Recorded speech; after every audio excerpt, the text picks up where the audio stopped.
The National Institute of Standards and Technology has just awarded Troy a $3.5 million grant to tackle the issue of researching into recycling of PPE.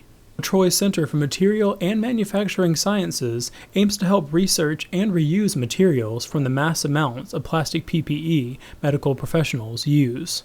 Dr. Govind Menon, the director of Troy School of Science and Technology, spoke about the details and focus of the research. There's tons of medical waste piling up now, and nobody wants to touch it.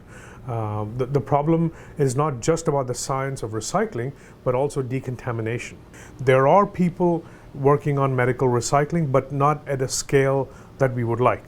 So we would provide the research academic end of this so that it can be scalable and done to an extent where we can reduce medical waste. Menon says that due to profit margins in the recycling industry, researching new techniques isn't viable for most companies. So that is where Troy steps in.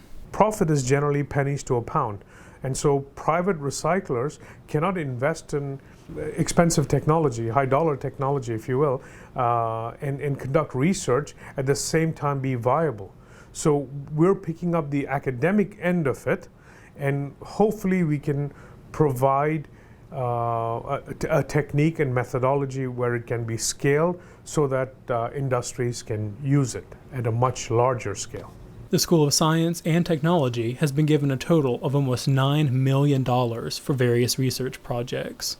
And with just using a portion of that money, Dr. Menon says PPE research is just the beginning.